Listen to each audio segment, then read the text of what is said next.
Welcome back to this channel. ఈరోజు మీరు చూడబోతుంది సగ్గుబియ్యంతో గారెలు. వీటిని సగ్గుబియ్యం వడలని కూడా అంటారు. ఇవి ఎంతో టేస్టీగా ఎంతో క్రిస్పీగా ఉంటాయి. ఇంకెందుకు ఆలస్యం, రండి ప్రాసెస్ చూసేద్దాం. నేనైతే ఇలా 1 కప్పు వరకు సగ్గుబియ్యాన్ని తీసుకొని చక్కగా నీళ్లు పోసుకొని 4 గంటలు నానబెట్టుకుంటున్నాను. మీరైతే అట్లీస్ట్ 3 గంటలైనా నానబెట్టుకోండి.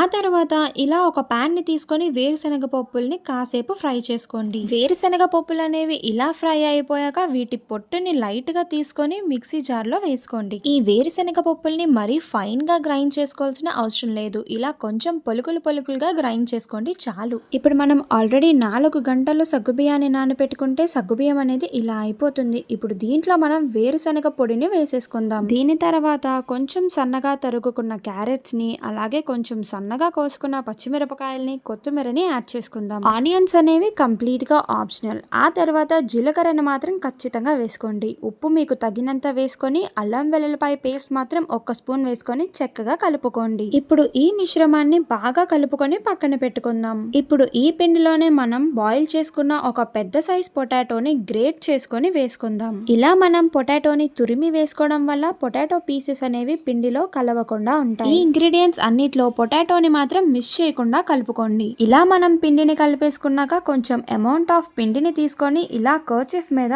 చిన్నగా అద్దుకుంటూ గారి షేప్ లో ప్రిపేర్ చేసుకోండి. అలా మనం గారి షేప్ లో దీన్ని ప్రిపేర్ చేసేసుకున్నాక హీట్ అయిన ఆయిల్ లో గారెని వేసుకొని చక్కగా ఫ్రై చేసుకోండి. ఇలా మనం గారెలని ఫ్రై చేసుకునేటప్పుడు స్టవ్ అనేది లో ఫ్లేమ్ లో పెట్టుకొని ఫ్రై చేసుకోండి. అప్పుడే గారెలు అనేవి లోపల నుండి కుక్ అయ్యి టేస్ట్ అనేవి పర్ఫెక్ట్ గా ఉంటాయి. ఈ సగ్గుబియ్యం వడలు అనేవి కొంచెం గోల్డెన్ షేడ్ లోకి వచ్చేసాక తీసుకొని ఆనియన్స్ తో చట్నీతో సర్వ్ చేసుకొని తినండి. వీటి టేస్ట్ వచ్చేసరికి ఎంతో క్రిస్పీగా ఎంతో టేస్టీగా ఉంటాయి. ఇంకెందుకు ఆలస్యం, మీరు కూడా ట్రై చేసి నాకు కామెంట్ చేయండి. Thank you.